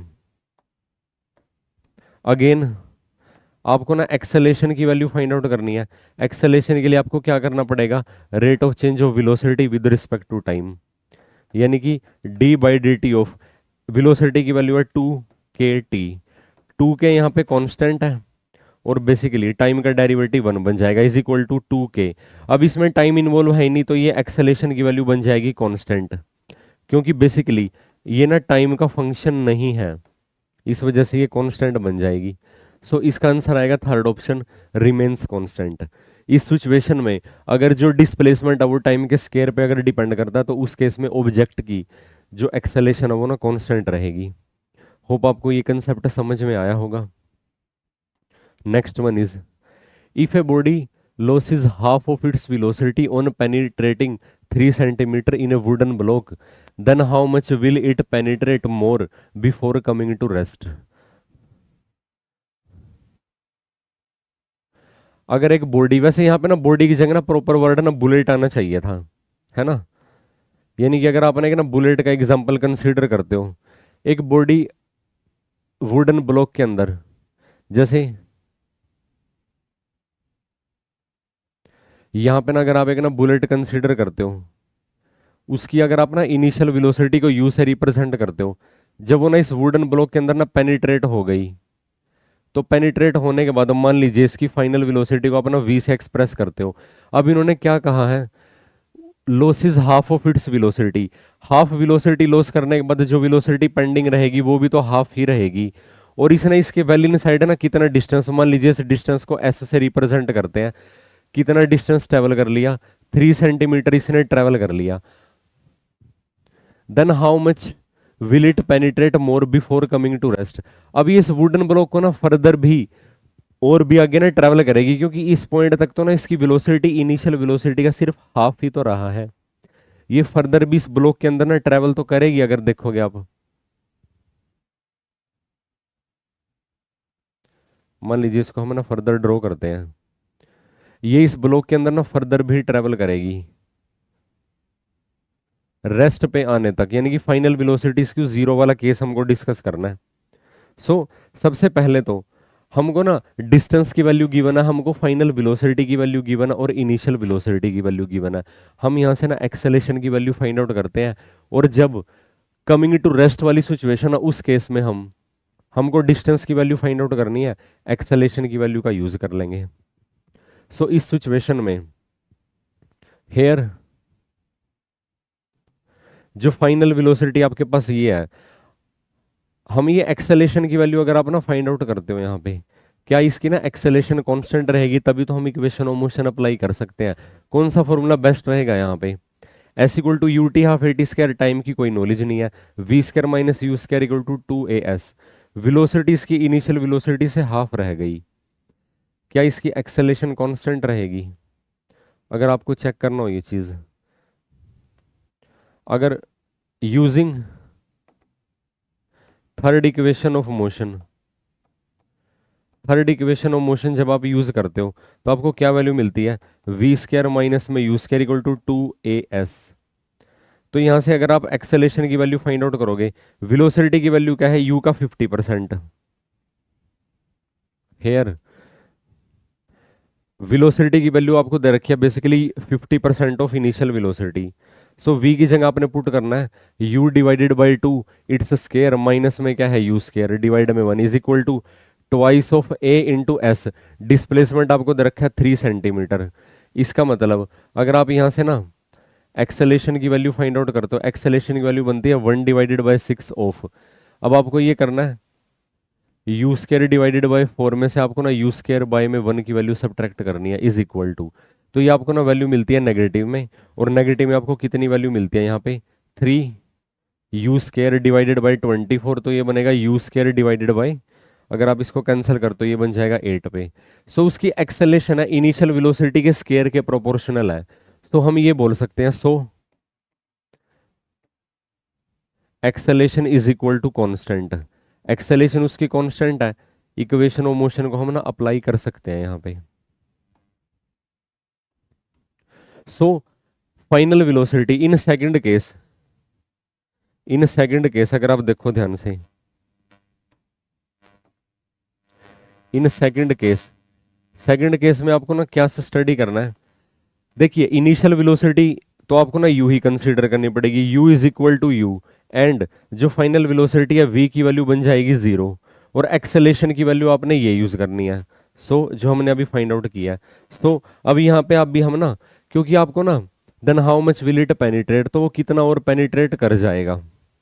अब क्योंकि आप ना यहाँ से वेलोसिटी कंसीडर कर रहे हो, तो आपको जो यहाँ पे डिस्टेंस मिलेगा वो ओवरऑल डिस्टेंस मिलेगा, उसमें से आपको ना 3 सेंटीमीटर की वैल्यू सब्ट्रैक्ट करनी पड़ेगी, इस बात का आपने ध्यान देना। सो अगर आप इनिशियल वेलोसिटी को u मान के चलो, फाइनल वेलोसिटी u है, तो ये बन जाएगा फाइनल वेलोसिटी का स्क्वायर माइनस में u का स्क्वायर इज इक्वल टू, और एक्सेलेरेशन उसकी नेगेटिव है तो ट्वाइस ऑफ a, क्योंकि रिटार्डेड मोशन है ना, माइनस में u स्क्वायर डिवाइडेड बाय 8, और मल्टीप्लाई कर दोगे इसको s से। मान लीजिए उसने टोटल डिस्टेंस जो ट्रेवल किया वो क्या रहेगा s, और ये टोटल डिस्टेंस को रिप्रेजेंट कर रहा है। सो यहाँ से जो आपको ना वैल्यू मिलती है एस की, आपको कितनी वैल्यू मिलती है, अगर आप इसको सोल्व करते हो यू स्क्वायर से यू स्क्वायर कैंसिल हो जाएगा, नेगेटिव से नेगेटिव कैंसिल हो जाएगा, तो ये बनेगा आपके पास बेसिकली 4 सेंटीमीटर। अब 4 सेंटीमीटर में से 3 सेंटीमीटर तो उसने ऑलरेडी ट्रेवल कर लिया था, सो यहाँ पे अपना अगर डेल्टा एस की वैल्यू मोर पेनिट्रेशन, डेल्टा एस की वैल्यू क्या आ जाएगी, टोटल डिस्टेंस ऑफ 4, उसमें से 3 सेंटीमीटर हमने ऑलरेडी कंसीडर किया हुआ है, तो ये आ जाएगा basically 1 centimetre, 1 centimetre. Penetrate more, then how much will it penetrate more, यानी कि 3 सेंटीमीटर तो इनिशियली उसने डिस्टेंस ट्रेवल कर लिया था वुडन ब्लॉक के अंदर, अब हमने टोटल के लिए ये फॉर्मूला लिख लिया, तो इसका आंसर ना 1 सेंटीमीटर आएगा, ये आपने ध्यान देना है। एक बात और, यहाँ पे आप इक्वेशन ऑफ मोशन ना, जो जिस केस से आप ना यहाँ से भी इक्वेशन ऑफ मोशन अप्लाई कर सकते हो इस पोजीशन से, क्योंकि यहाँ पे आपको ना बेसिकली क्या क्या वैल्यू पता है, वेलोसिटी v की वैल्यू पता है, तो ये इनिशियल वेलोसिटी की तरह बिहेव करेगी। एक्सेलेरेशन आपको ऑलरेडी पता चल गया, आप इस फॉर्मुलेशन से अगर फाइंड आउट करोगे तो डायरेक्ट आपका आंसर ना 1 सेंटीमीटर आएगा। तो मैंने ना आपको दोनों मेथड बता दिए, जैसे आपको ठीक लगेगा आप प्रोसीड कर सकते हो। नेक्स्ट वन इज, एक पार्टिकल है जो कि उसकी ना मोशन कहाँ से स्टार्ट हुई है, रेस्ट से स्टार्ट हुई है बेसिकली। अगर ना रेस्ट से उसकी मोशन स्टार्ट हुई है तो उस केस में आप क्या लिख सकते हो, जो उसकी इनिशियल वेलोसिटी है, इनिशियल वेलोसिटी की वैल्यू क्या लिखनी पड़ेगी, 0 लिखनी पड़ेगी। इनिशियल वेलोसिटी की वैल्यू बन जाएगी 0, क्योंकि जो उसकी मोशन है वो कहाँ से स्टार्ट हुई है, बेसिकली रेस्ट से उसकी मोशन स्टार्ट हुई है। और एक्सेलेरेशन उसकी कांस्टेंट है, काफी इंटरेस्टिंग बात इन्होंने हमको बता दी है। एक्सेलेरेशन अगर कांस्टेंट है तो हम सिंपली इक्वेशन ऑफ मोशन क्या कर सकते हैं, अप्लाई कर सकते हैं। At a time t second the speed is found to be 100 meter per second. अब उसकी स्पीड क्या है, t सेकेंड पे उसकी स्पीड है वो क्या है, as v is equal to u plus a t, क्योंकि एक्सेलेरेशन कांस्टेंट है, हम क्या कर सकते हैं, इक्वेशन ऑफ मोशन अप्लाई कर सकते हैं। अब इन्होंने क्या कहा है, जब टाइम की वैल्यू t है उसकी स्पीड की वैल्यू है 100 मीटर पर सेकेंड, इसका मतलब v is equal to, v की वैल्यू 100 है, is equal to initial velocity 0 है, एक्सेलेरेशन कांस्टेंट है मान लीजिए a, और टाइम की वैल्यू आपको कितनी दे रखी है, टाइम की वैल्यू आपको दे रखी है t, इसका मतलब a इंटू टी की वैल्यू आपके पास आ जाएगी 100, इसको मान लीजिए इक्वेशन नंबर 1। अब फर्दर प्रोसीड करते हो, and 1 second later the speed becomes 150। 1 second later का क्या मतलब है, ये स्पीड थी उसकी ना t सेकेंड पे, 1 सेकेंड लेटर का क्या मतलब है, t प्लस 1th सेकेंड पे। At t plus 1th second जो उसकी जो स्पीड है उसकी स्पीड क्या बन जाएगी, and 1 second later the speed become 150 meter per second, 1 second के बाद। एट नहीं बोलेंगे, यहाँ पे लिखेंगे after, after t plus 1th second. उसका मतलब क्या हुआ, अब दोबारा फिर आप क्या लगा सकते हो यहाँ पे, जैसे आप ना यहाँ पे बेसिकली, जैसे यहाँ पे ना v1 सिंबल यूज कर लो, इनिशियल वेलोसिटी 0 है, a इंटू t1 यूज कर लीजिए, इसका मतलब आप लिख सकते हो v2 की वैल्यू क्या बन जाएगी, इनिशियल वेलोसिटी तो वही है u1, प्लस में क्या है एक्सेलेरेशन भी कांस्टेंट है, और ये बन जाएगा t2। अब t2 की वैल्यू t1 के रिस्पेक्ट में कितनी है, बेसिकली 1 सेकेंड ज्यादा है, सो उसकी जो वेलोसिटी है वो बन जाएगी 150, is equal to initial velocity 0 है, एक्सेलेरेशन कांस्टेंट है, t2 की वैल्यू क्या बन जाएगी, बेसिकली यहाँ पे आप ना सिंपल, जैसे यहाँ पे t1 और t1 सिंबल यूज कर लो, तो t2 की वैल्यू बन जाएगी t प्लस 1 सेकेंड। सो ये आपके पास है ना सेकेंड इक्वेशन आ गई है। The distance travel during the t plus 1th second will B. अब t प्लस 1th सेकेंड के दौरान आपको ना डिस्टेंस की वैल्यू फाइंड आउट करनी है। अब यहाँ से एक तो हम ना एक्सेलेरेशन की वैल्यू फाइंड आउट करते हैं इन दोनों इक्वेशन का यूज करते हुए। वो कैसे फाइंड आउट करोगे, आपने क्या करना है, इक्वेशन 2 को ना 1 से डिवाइड कर देना है। इक्वेशन 2 को ना 1 से आप अगर डिवाइड करते हो तो आपको बेसिकली क्या वैल्यू मिलती है, टाइम को हमने t1 कंसिडर किया हुआ, t1 प्लस 1, एक्सेलेरेशन से एक्सेलेरेशन कैंसिल हो जाएगी, डिवाइड में ये आ जाएगा t1 is equal to 150 divided by 100, ये बन जाएगा 3 डिवाइडेड बाय 2। तो यहाँ से जब आप ना टाइम की वैल्यू फाइंड आउट करते हो, इसका मतलब जब आप इस इक्वेशन को ना t1 के लिए सोल्व करते हो, अगर आप ना यहाँ पे t1 में कंफ्यूज हो रहे हो तो आप t1 को ना सिंपल t से भी रिप्लेस कर सकते हो, कोई आपने इसमें डाउट रखने की जरूरत नहीं है। t1 को आप ना t सिंबल भी दे सकते हो यहाँ पे। सो यहाँ पे अगर आप ना t1 की वैल्यू फाइंड आउट करते हो, इसका मतलब हुआ t1 की वैल्यू आपके पास कितनी आ गई है, ये बन जाएगा twice of t1 plus 2 is equal to 3, t1 is equal to 2 second बन जाएगा बेसिकली। t1 की वैल्यू जो आएगी आपके पास वो आ जाएगी 2 सेकेंड। t1 की वैल्यू आपने फाइंड आउट कर लिया। अब आपको क्या फाइंड आउट करना है, distance travel during the t plus oneth second will be. T plus oneth का क्या मतलब है, यानी कि 3 सेकेंड बन जाएंगे आपके पास अगर आप टी प्लस वनथ की बात करते हो। The distance travel during the t plus oneth second. T plus oneth का क्या मतलब है, 2+1 is equal to third second, क्योंकि during the t plus oneth second third second का डिस्टेंस पूछ रखा है यहाँ पे। तो distance of the third second, अगर आप इसको फर्दर सोल्व करते हो, सो थर्ड सेकेंड के डिस्टेंस nth सेकेंड के डिस्टेंस का क्या फॉर्मूला एग्जिस्ट करता है, u plus A by two, 2n-1, ये हम ऑलरेडी पढ़ चुके हैं। क्या फॉर्मूला एग्जिस्ट करता है, u plus A divided by to twice of n। अब n की वैल्यू कितनी है, ये तो थर्ड सेकंड में पूछ रहे हैं, और -1। इनिशियल वेलोसिटी उसकी 0 है। एक्सेलेरेशन की वैल्यू कितनी आई थी यहाँ से, एक्सेलेरेशन की वैल्यू आपने यहाँ से फाइंड आउट कर लो, t1 की वैल्यू यहाँ पे पुट कर दो। एक्सेलेरेशन की वैल्यू क्या आ जाएगी, t की वैल्यू 2 सेकंड है, एक्सेलेरेशन की वैल्यू आ जाती है 50 मीटर पर सेकंड। सो यहाँ पे पुट करोगे a डिवाइडेड बाई टू, यानी कि 50 डिवाइडेड बाई टू, और ये बन जाएगा 6 में से बन गया, ये बन जाएगा 5, तो ये बन जाएगा 25, ये बन जाएगा 125 मीटर। तो 50 और 125, 50 और 125, first option is the right option. Hope आपको ये कंसेप्ट समझ में आया होगा। इक्वेशन ऑफ मोशन के ऊपर बेस था। यहाँ पे आपने T1 को T से रिप्लेस कर लेना, उसमें कोई आपने डाउट नहीं रखना। T1 को अपना T से रिप्लेस कर सकते हो, वो मैंने सिर्फ ना वेलोसिटी को डिफरेंशिएट करने के लिए, क्योंकि अलग अलग वेलोसिटी की वैल्यू हमने यूज़ की है यहाँ पे, इस वजह से मैंने T1 सिंबल यूज़ किया था यहाँ पे। नेक्स्ट वन इज, एक पार्टिकल है, ये इंपॉर्टेंट क्वेश्चन है। एक पार्टिकल है जिसकी जो मोशन है वो ना start from the origin with velocity v0। अब कुछ इस तरीके से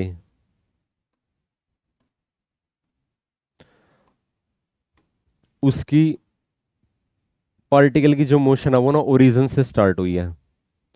ओरिजिन से जब उसकी ना मोशन स्टार्ट हुई है, उस ऑब्जेक्ट की इनिशियल वेलोसिटी कितनी है, v0। v0 क्या है, उसकी initial velocity along x axis के अलोंग इसकी मोशन है।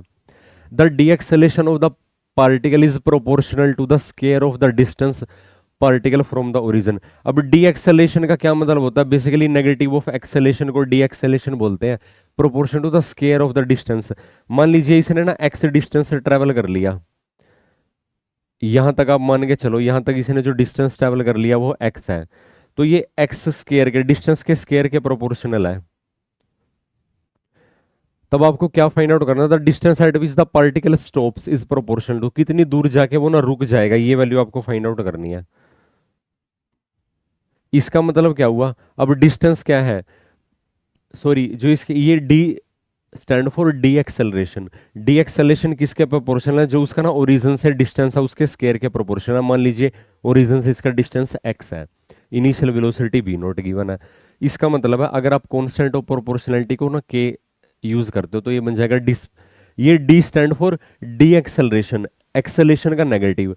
अब क्योंकि ये एक्सेलरेशन को रिप्रेजेंट कर रहा है, एक्सेलरेशन को अपन कैसे रिप्रेजेंट कर सकते हो, rate of change of velocity with respect to time, dv divided by dt is equal to minus में के एक्स स्क्वायर।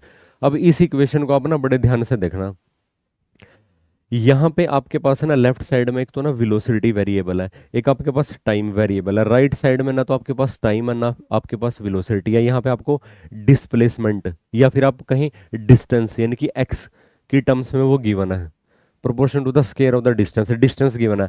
अब हमको ना लेफ्ट साइड में ना डिस्टेंस इंट्रोड्यूस करवाना पड़ेगा, तो इंट्रोड्यूस जब आप करवाओगे dv डिवाइडेड बाई dt को आप ना कैसे लिख सकते हो, आप इसको ऐसे लिख सकते हो dv डिवाइडेड बाई dx, और इसको आप फर्दर लिख सकते हो dx divided by dt, chain rule of derivative ये लिख सकते हो। अब ये बन जाएगा माइनस में के एक्स स्क्वायर।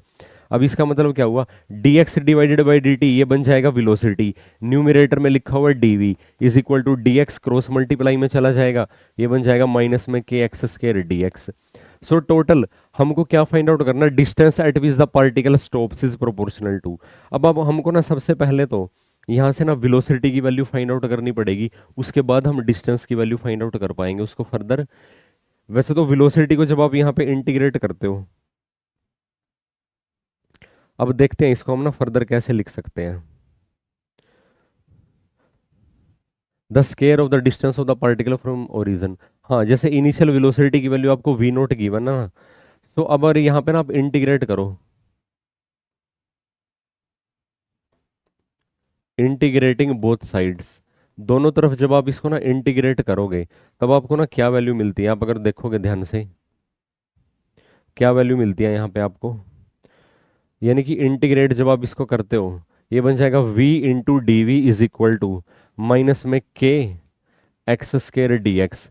जब आप इसको इंटीग्रेट करोगे, इनिशियल वेलोसिटी मेंशन है v नोट, और फाइनली क्योंकि ये लिखा हुआ पार्टिकल फाइनली स्टॉप हो जाएगा तो फाइनल वेलोसिटी जीरो बन जाएगी। इनिशियल उसका डिस्टेंस, इनिशियल डिस्टेंस क्योंकि start from the origin with velocity you note along x axis, तो इनिशियल वेलोसिटी, इनिशियल आपको वेलोसिटी गिवन है तो इनिशियल डिस्टेंस की वैल्यू तो जीरो रहेगी, और मान लीजिए फाइनली जो उसने डिस्टेंस ट्रेवल किया उसको अपना एस से एक्सप्रेस करते हो तो ये इंटीग्रेशन की लिमिट आपकी एस पे शिफ्ट हो जाएंगी।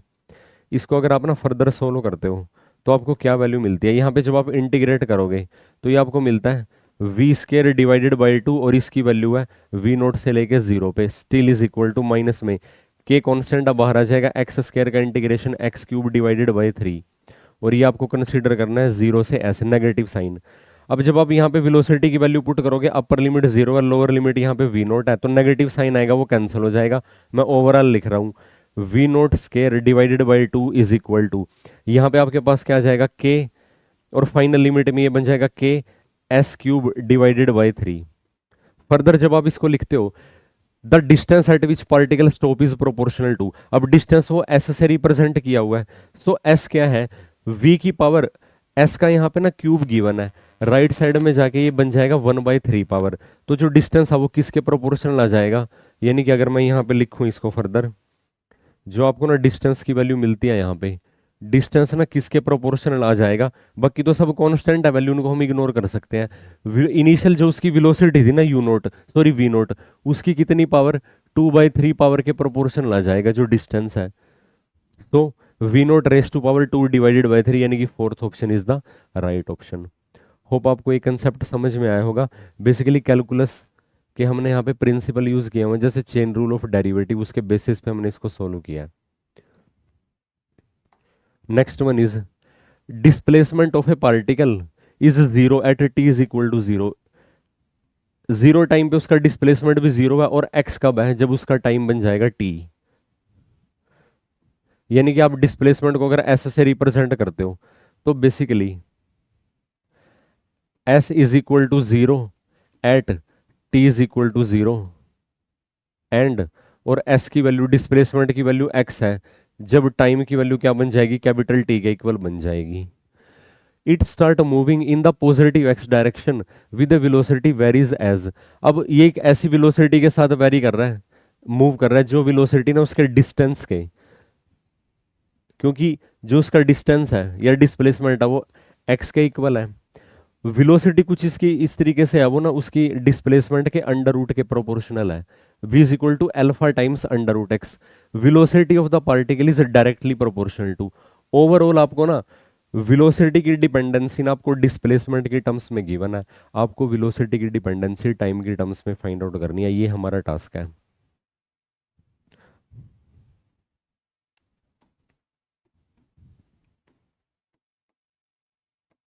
We have to find the velocity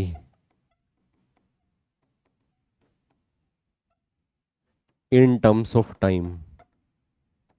अब कैसे इसको सोल्व करोगे, एज जो वेलोसिटी आपको गिवन है वो है alpha under root x, velocity को आप क्या लिख सकते हो, rate of change of displacement d s divided by d t is equal to alpha under root x, और क्योंकि डिस्प्लेसमेंट क्या है बेसिकली, हाँ d x by d t ही लिख लो आप इसको सिंपली, तो ये बन जाएगा d x divided by d t. Further जब आप इसको इंटीग्रेट करते हो, कैसे इंटीग्रेट करोगे आप इसको, इसका मतलब क्या हुआ, d x divided by under root x is equal to alpha d t, integrate कर दो दोनों तरफ। अब यहाँ पे क्या मेंशन है, जब टाइम की वैल्यू जीरो है डिस्प्लेसमेंट की वैल्यू जीरो है। जब टाइम की वैल्यू बन जाएगी कैपिटल टी, डिस्प्लेसमेंट की वैल्यू क्या बन जाएगी, एक्स बन जाएगी। होप आपको ये समझ में आया होगा। आप यहाँ पे बेसिकली ना ऐसा सिंबल भी यूज कर सकते हो, उससे कोई फर्क इतना पड़ने वाला, हाँ क्योंकि अंडर रूट एक्स है ना, तो इंटीग्रेटिंग एलिमेंट भी आपका ना सेम रहना चाहिए यहाँ पे ना, ये dx आएगा यहाँ पे। सो रूट 1/√x का जब आप इंटीग्रेशन करोगे आपको वैल्यू मिलती है 2 अंडर रूट एक्स, और इसकी वैल्यू है 0 से लेके x is equal to right side में अल्फा कांस्टेंट अब बाहर आ जाएगा dt का इंटीग्रेशन t, और ये वैल्यू बन जाएगी 0 से t। फर्दर अगर आप इसको सोल्व करते हो, फर्दर जब आप इसको सोल्व करते हो आपको ना क्या वैल्यू मिलती है, आप इसमें ना वैल्यूज पुट कर दोगे तो लेफ्ट साइड में आपको मिलता है 2 अंडर रूट एक्स, जीरो पे तो जीरो बन जाएगा, इज इक्वल टू यहाँ पे आपको वैल्यू मिलती है अल्फा इंटू कैपिटल टी। अब इसका मतलब क्या हुआ, रूट एक्स की वैल्यू जब आप फाइंड आउट करोगे ये बन जाएगा alpha capital T divided by 2। अब दोनों तरफ आप ना स्केयर कर दो, स्केयर करोगे ये बन जाएगा एक्स और ये बन जाएगा alpha square T square divided by 4। इसका मतलब क्या हुआ, जो उसका डिस्प्लेसमेंट एक्स है वो किसके डायरेक्टली प्रोपोर्शनल है, वो टाइम के स्केयर के डायरेक्टली प्रोपोर्शनल है। T square is the required answer. Hope आपको ये कंसेप्ट समझ में आया होगा। फर्दर अगर आपको कोई डाउट हो तो आप डिस्कस कर सकते हो। Next one is from the origin a particle start at T is equal to zero with a velocity. अब उसकी जो इनिशियल वेलोसिटी है पार्टिकल की वो एक्स एक्सिस के अलोंग है, ये आपने ध्यान देना है। ओरिजिन से जब वो मूव करना स्टार्ट किया, from the origin a particle starts at T equal to zero with a velocity. So यानी कि यहाँ पे जो आपको ना वेलोसिटी गिवन है ऑब्जेक्ट की अलोंग द एक्स एक्सिस, जो उसकी इनिशियल वेलोसिटी है वो है एक्स एक्सिस के अलोंग 7 मीटर पर सेकंड, और वाई एक्सिस के अलोंग, यानी कि वेलोसिटी का एक्स कंपोनेंट तो एग्जिस्ट कर रहा है लेकिन जो वेलोसिटी का वाई कंपोनेंट है वो है zero basically. And moves in x Y plane, और उसकी motion basically x Y plane में है कुछ इस तरीके से। वो स्ट्रेट लाइन भी हो सकता, वो किसी कर्व्ड पाथ पे भी हो सकता, अभी हम उसके बात नहीं करेंगे। और उसकी जो मोशन है वो कांस्टेंट एक्सेलरेशन के साथ है, एक्सेलरेशन उसकी कांस्टेंट है। और जो उसकी एक्सेलरेशन है उसकी वैल्यू है कितनी देखा जाए तो, एक्सेलरेशन की जो वैल्यू है वो बेसिकली ये दे रखी है आपको, माइनस में 9i प्लस में क्या है 3j, और ये आपको दे रखी है मीटर पर सेकंड स्क्वायर में। यानी कि एक्सेलरेशन का एक्स कंपोनेंट गिवन है, अगर आप देखोगे ध्यान से एक्सेलरेशन का एक्स कंपोनेंट गिवन है, एक्स कंपोनेंट ऑफ एक्सेलरेशन वो कितना गिवन आपको, -9i, और एक्सेलरेशन का ना जो वाई कंपोनेंट गिवन है वो है 3j। एक्सेलेरेशन का जो वाई कंपोनेंट है वो कितना गिवन है 3j। वाई एक्सिस के लॉन्ग उसकी ना एक्सेलेरेशन पॉजिटिव है, एक्स एक्सिस की तरफ उसकी एक्सेलेरेशन नेगेटिव है। एक्स एक्सिस की तरफ उसकी ना रिटार्डेड मोशन है, यानी कि वो धीरे धीरे ना स्लो डाउन होता जा रहा है और फाइनली रेस्ट पे आ जाएगा। वाई एक्सिस की तरफ वो एक्सेलरेट होता हुआ जा रहा है क्योंकि पॉजिटिव एक्सेलेरेशन है 3j। The particle reaches the maximum x coordinate, अगर वो एक्स कोऑर्डिनेट उसका मैक्सिमम हो जाएगा तो उसकी वेलोसिटी कितनी बन जाएगी। अब जब उसका एक्स कोऑर्डिनेट मैक्सिमम बन जाएगा तो उसकी एक्सेलेरेशन क्या बन जाएगी, जीरो बन जाएगी। इस बात का आपने ध्यान देना। सॉरी, अगर उसका एक्स कोऑर्डिनेट मैक्सिमम कब हो जाएगा, जब उसकी फाइनल वेलोसिटी जीरो हो जाएगी at maximum x v x become zero, उसकी फाइनल वेलोसिटी एक्स एक्सिस के अलोंग जीरो बन जाएगी। ये अब समझने वाली बात है। तो क्योंकि एक्सेलेरेशन उसकी ओवरऑल कांस्टेंट गिवन है तो इक्वेशन ऑफ मोशन अप्लाई कर सकते हो। इसका मतलब वी एक्स को क्या लिख सकते हो, you x plus A x multiply with time. अब फाइनल वेलोसिटी उसकी जीरो बन जाएगी। इनिशियल वेलोसिटी अगर आप देखोगे एक्स एक्सिस के लॉन्ग कितनी वैल्यू गिवन है 7, एक्सेलेरेशन एक्स एक्सिस के लॉन्ग माइनस है, मल्टीप्लाई मान लीजिए टी टाइम बाद वो मैक्सिमम एक्स कोऑर्डिनेट अचीव करता है। इसका मतलब कितने टाइम बाद वो अचीव करेगा, अगर आप फाइंड आउट करोगे ये बन जाएगा 7 डिवाइडेड बाय 9 सेकंड। इतने टाइम के बाद ना एक्स कोऑर्डिनेट उसका मैक्सिमम बन जाएगा। अब उसकी मोशन हम स्टडी करते हैं अलोंग द वाई एक्सिस। अब अलोंग वाई एक्सिस जब आप उसकी मोशन स्टडी करते हो, क्योंकि आपको ना मैक्सिमम वेलोसिटी की वैल्यू फाइंड आउट करनी है। अब एक्स एक्सिस के अलोंग तो उसकी फाइनल वेलोसिटी जीरो बन जाएगी, तो उसकी वेलोसिटी में आप देखोगे सिर्फ ना वाई कंपोनेंट एग्जिस्ट करेगा, एक्स कंपोनेंट एग्जिस्ट नहीं करेगा। एक्सेलेरेशन वाई एक्सिस के अलोंग क्या है, पॉजिटिव वाई है।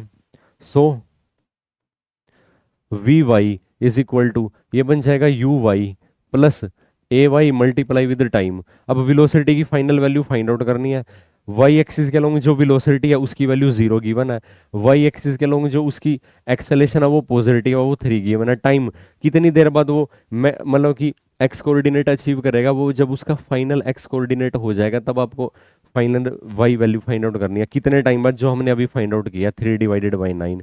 इसका मतलब है वी वाई की वैल्यू आपके पास कितनी आ जाएगी, ये आपको वैल्यू मिलती है 7/3। और आप इसमें ना जे यूनिट वेक्टर लगाना पड़ेगा। तो फाइनली जब आप इसका आंसर लिखोगे, वेलोसिटी इसकी ओवरऑल, इट्स वेलोसिटी क्या बन जाएगी, उसकी वेलोसिटी के अंदर सिर्फ ना वाई कंपोनेंट एग्जिस्ट करेगा और कितनी वैल्यू बन जाएगी। तो अगर आप इसको राउंड ऑफ में सोल्व कर तो ये बन जाएगा 2.3 जे, ये उसकी फाइनल वेलोसिटी की वैल्यू बन जाएगी 2.3 j. This is the required answer, यानी कि सेकंड ऑप्शन। होप आपको ये कंसेप्ट समझ में आया होगा। क्योंकि मैक्सिमम एक्स कोऑर्डिनेट पे ना, क्योंकि एक्स एक्सिस के अलॉन्ग उसकी रिटार्डेड मोशन है, तो जब मैक्सिमम एक्स कोऑर्डिनेट वो अचीव करेगा वो फाइनली रेस्ट पे हो जाएगा, और उतने ही टाइम में उसका वाई कोऑर्डिनेट भी तो डिस्प्लेस हो जाएगा, क्योंकि ओवरऑल उसकी मोशन प्लेन के अंदर है जो इन्होंने बताया हुआ है, तो वाई कोऑर्डिनेट भी उसका चेंज होता चला जाएगा। अब ये जो सिचुएशन है इसमें क्या गिवन है इस क्वेश्चन में आपको, तीन पार्टिकल है P1 P2 और P3, उनको ना बेसिकली कहाँ पे रखा हुआ है, इक्विलेटर ट्रायंगल के ना वर्टिसेस पे रखा हुआ है। ये इक्विलेटर ट्रायंगल आपको गिवन है। अब इक्विलेटर ट्रायंगल के ना वर्टिसेस पे तीन पार्टिकल है, ये पहला पार्टिकल है P1, जो दूसरा पार्टिकल है वो है P2, और जो थर्ड पार्टिकल है वो है P3। Of side L at time equal to zero, और इक्विलेटर ट्रायंगल की जो साइड है उसकी लेंथ कितनी, बेसिकली L गिवन है। Each of the particle move with constant speed v। अब तीनों के तीनों पार्टिकल कांस्टेंट स्पीड v से ट्रेवल कर रहे हैं, तो अगर आप इसकी ना वेलोसिटी वेक्टर को रिप्रेजेंट करते हो, तो देखो ये इसका वेलोसिटी वेक्टर है v, ये इसका वेलोसिटी वेक्टर है v, और ये इसका वेलोसिटी वेक्टर है v, और ये एक ना दूसरे के, अब इन्होंने ये कहा है कि भी किसी भी मोमेंट पे P1 पार्टिकल की जो वेलोसिटी है वो P1 P2 वेक्टर के अलोंग है, P2 पार्टिकल की वेलोसिटी है P2 P3 वेक्टर के अलोंग, और जो P3 पार्टिकल है उसकी वेलोसिटी है P3 P1 वेक्टर के अलोंग। होप आपको ये सिचुएशन समझ में आई होगी।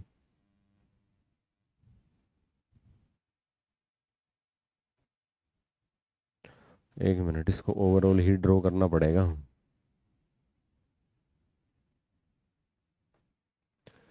ये यहाँ पे ना P1 पार्टिकल गिवन है, यहाँ पे जो पार्टिकल है वो है P2, और यहाँ पे जो पार्टिकल है वो है P3। इसका जो वेलोसिटी वेक्टर है वो P1 P2 के लूंगा, P2 वाले का है P2 P3 के लूंगा, और P3 वाले का है P3 P1 के लूंगा।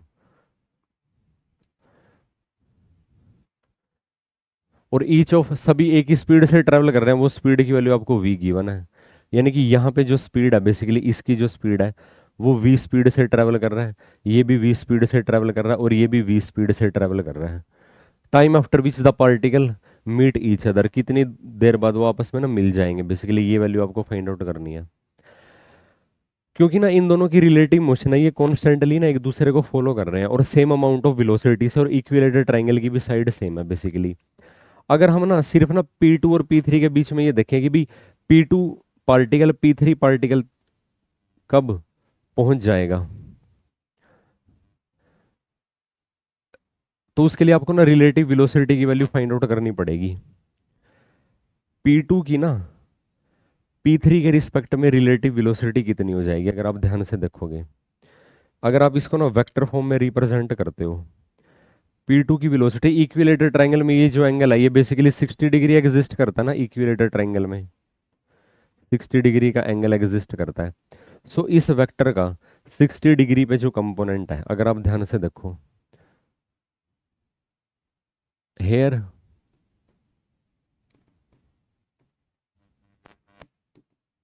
Relative velocity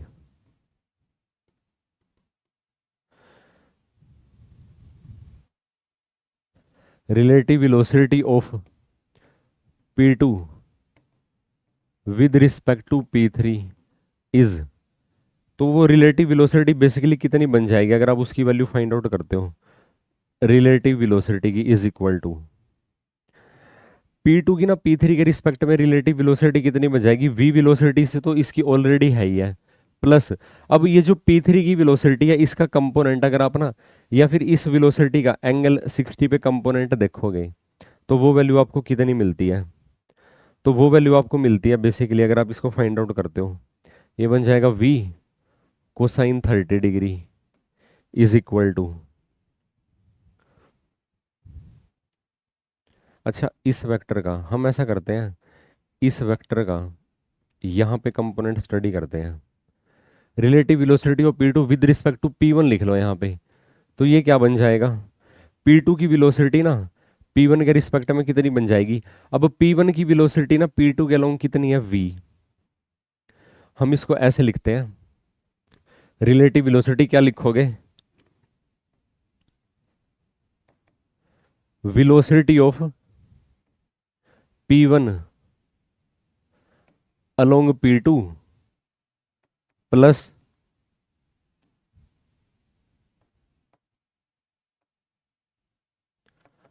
component of velocity of P2 along P1। ये रिलेटिव वेलोसिटी बनेगी, क्योंकि ओवरऑल दोनों एक दूसरे को अप्रोच कर रहे हैं, रिलेटिव वेलोसिटी ऐड हो जाएगी।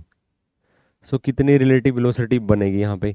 P1 की ना P2 के अलोंग रिलेटिव वेलोसिटी अगर आप देखोगे वो तो V गिवन है, प्लस अब P2 की वेलोसिटी का कंपोनेंट है ना 60 डिग्री पे, ये बन जाएगा V कोसाइन 60 डिग्री, ये बन जाएगा V कोसाइन 60 डिग्री। कोसाइन 60 होता है साइन 30 के equal 1/2 V plus V divided by 2, ये बन जाएगा 3V डिवाइडेड बाई 2।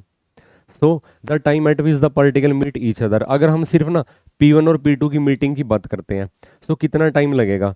तो टाइम उनके बीच का ना कितना लगेगा अगर आप ध्यान से कैलकुलेट करते हो। सो यहाँ पे जब आप टाइम फाइंड आउट करोगे, टाइम टाइम बेसिकली क्या बन जाएगा? डिस्टेंस। डिस्टेंस इक्विलेटर ट्रायंगल की साइड आपको एल दे रखी है और उसको अपना रिलेटिव वेलोसिटी से डिवाइड कर दो, जो इनकी ना रिलेटिव वेलोसिटी गिवन है। और रिलेटिव वेलोसिटी आपने 3V divided by 2 find out कर ली, डिवाइड करोगे बन जाएगा 2L divided by 3V, 2L divided by 3V, यानी कि first option is the right option. हमने ना P2 की वेलोसिटी P1 के रिस्पेक्ट में रिलेटिव वेलोसिटी फाइंड आउट किया है, आप ना P1 की P3 के रिस्पेक्ट में भी कर सकते हो और P3 की ना P2 के रिस्पेक्ट में भी कर सकते हो, यानी कि जो पार्टिकल एग्जैक्टली अगले पार्टिकल को अप्रोच कर रहा है। होप आपको ये कंसेप्ट समझ में आया होगा। और यहाँ पे एक इंटरेस्टिंग बात और, ये तीनों पार्टिकल ना इस इक्विलेटरल ट्रायंगल के ना सेंट्रोइड में मिलेंगे इतने टाइम के बाद।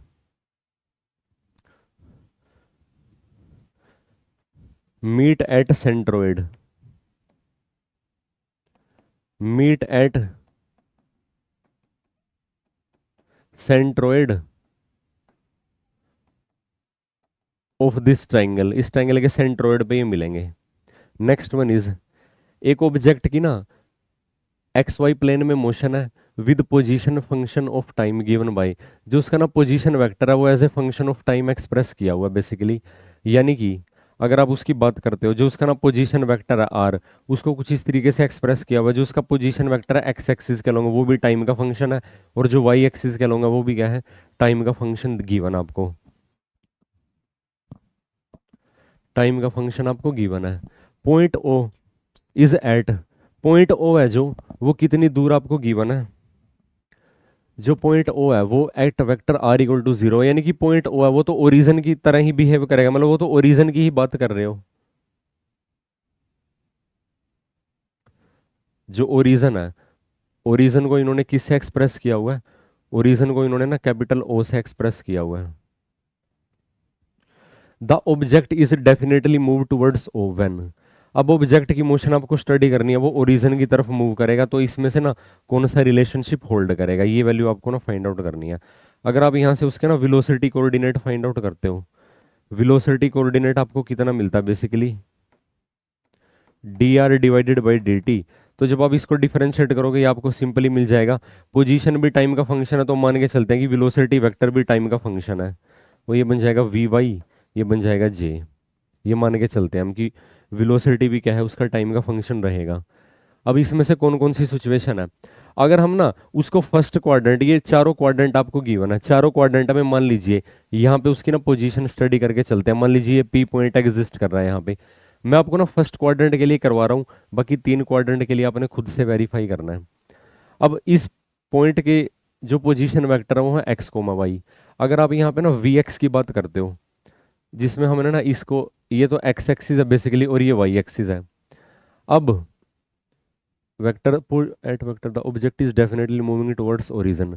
अब हमको ना इसकी मोशन ना ऑब्जेक्ट के ओरिजिन के अलोंग स्टडी करनी है, यानी कि इसका ना जो रिजल्टेंट वेक्टर है वो ओरिजिन को अप्रोच करे।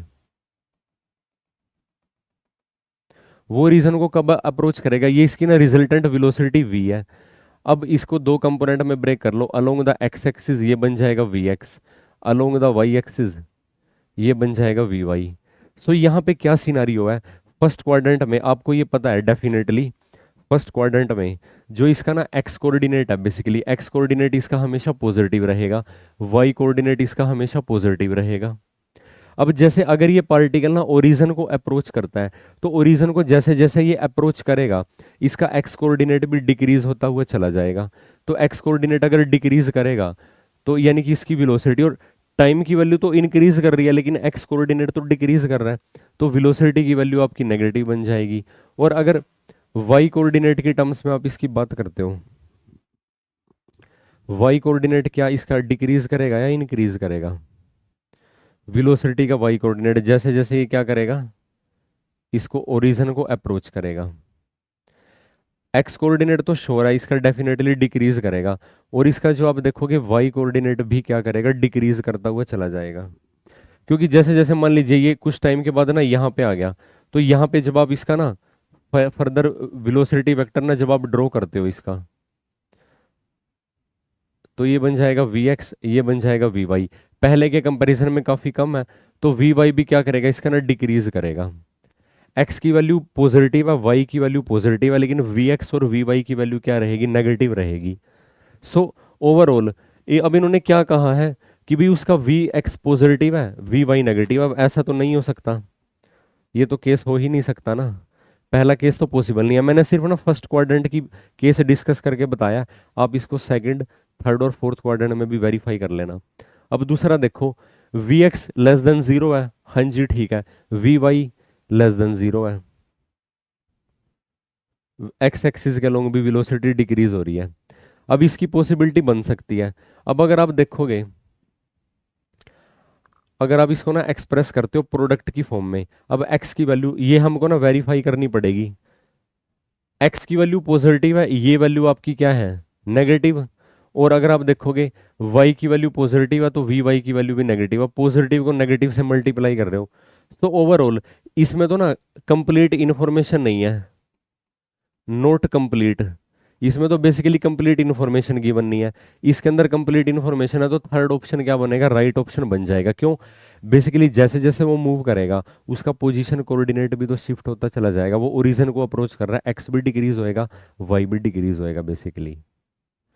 होप आपको ये समझ में आया होगा, लेकिन जो वेलोसिटी है वो उसकी ना रेट ऑफ चेंज को एक्सप्रेस कर रहा है, इस वजह से हमने ये लिखा, क्योंकि एक्स उसका ना पर्टिकुलर उसी पोजीशन पे हम बात कर रहे हैं कि यहाँ पे जो उसका एक्स और वाई कोऑर्डिनेट है, और जैसे जैसे वो अप्रोच करेगा वेलोसिटी दोनों एक्सिस की तरफ उसकी ना नेगेटिव होती चली जाएंगी, क्योंकि उसके ना दोनों की तरफ जो पोजीशन वेक्टर है वो डिक्रीज होता हुआ चला जा रहा है। सो थर्ड ऑप्शन है वो क्या रहेगा, राइट ऑप्शन रहेगा इस केस में, अगर आप देखोगे। होप आपको ये कंसेप्ट समझ में आया होगा। अब जो इसके बाद जो हमारा नेक्स्ट क्वेश्चन है उसमें ना क्या सिचुएशन गिवन है, फाइनली ये हमारा ना लास्ट क्वेश्चन है, but note the least one, ये आप ध्यान रखना। एक लिक्विड के अंदर ना एक ऑब्जेक्ट की मोशन दे रखी है, तो अगर आप इसको ना, एक लिक्विड के अंदर एक ऑब्जेक्ट की मोशन है, इसमें ना ऑब्जेक्ट की हम ना शेप के बारे में अभी कुछ नहीं बात कर रहे हैं कि वो स्फेरिकल इन शेप है या कैसा शेप है, रैंडमली कुछ भी आप शेप उसकी मान सकते हो। मान लीजिए आपने उसकी शेप को ना ऐसे एक रेक्टेंगल शेप में मान लिया। अब लिक्विड के अंदर जब उसकी आप ना मोशन स्टडी कर रहे हो, वैसे तो क्योंकि ना टर्मिनल वेलोसिटी अगर आप देखोगे यहाँ पे ना ये कांस्टेंट वेलोसिटी एक्वायर कर लेगा, हम इसको ना स्फेरिकल इन शेप ही मान लेते हैं, स्फेरिकल बॉडी।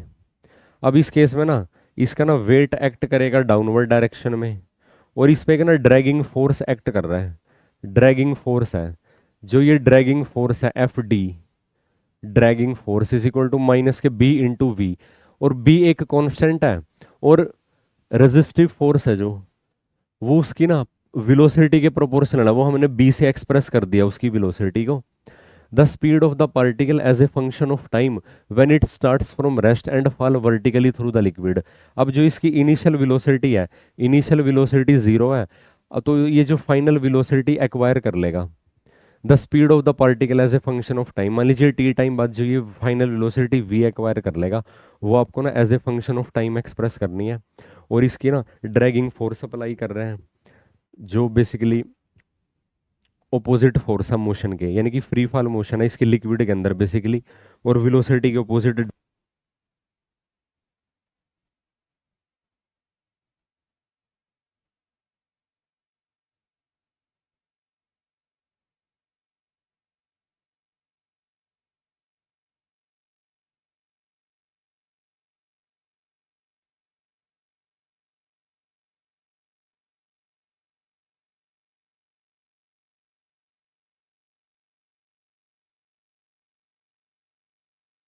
सो यहाँ पे जो ड्रैगिंग फोर्स है बेसिकली, वो क्या करेगा, मोशन को ओपोज करेगा।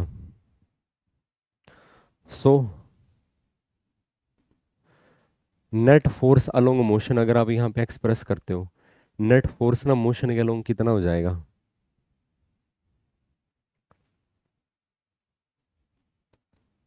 नेट फोर्स कितना हो जाएगा, वेट में से आपको ना ड्रैगिंग फोर्स, जो ये ड्रैगिंग फोर्स है ये आपको ना सबट्रैक्ट करना पड़ेगा। अब नेट फोर्स के लिए फॉर्मूला एग्जिस्ट करता मास इनटू एक्सेलरेशन। अब ये बन जाएगा एम जी माइनस में ड्रैगिंग फोर्स, इसकी वैल्यू है बी वी। अब ये क्योंकि नेगेटिव है ओवरऑल, तो वही हमने सब्ट्रैक्शन में यूज कर लिया, कभी आप यहाँ पे प्लस कर दो, क्योंकि ड्रैगिंग फोर्स ना उसकी फॉरवर्ड मोशन को रिटार्ड करने की कोशिश करेगा, उसके ऑपोजिट एक्ट करेगा। सो एक्सेलेरेशन की वैल्यू अगर आप यहाँ पे देखोगे, एक्सेलेरेशन की वैल्यू कितनी आ जाएगी, g minus b divided by M into v, ये उसकी ना एक्सेलेरेशन की वैल्यू आ जाएगी आपके पास। अब आपको ना here acceleration is not constant, जो उसकी एक्सेलेरेशन है वो कांस्टेंट नहीं है, तो इक्वेशन ऑफ मोशन तो हम आप यहाँ पे अप्लाई नहीं कर पाओगे। तो अब इसको ना फर्दर कैसे सोल्व करोगे, तो अब एक्सेलेरेशन को आप ना क्या लिख सकते हो, rate of change of velocity. आपको इसकी फाइनल वेलोसिटी ही तो फाइंड आउट करनी है, रेट एक्सेलेरेशन को लिख दो rate of change of velocity, ये बन जाएगा g minus b divided by m, और ये साथ में लिखना पड़ेगा वेलोसिटी। फर्दर यहां से आप इसको अगर सोल्व करना चाहते हो,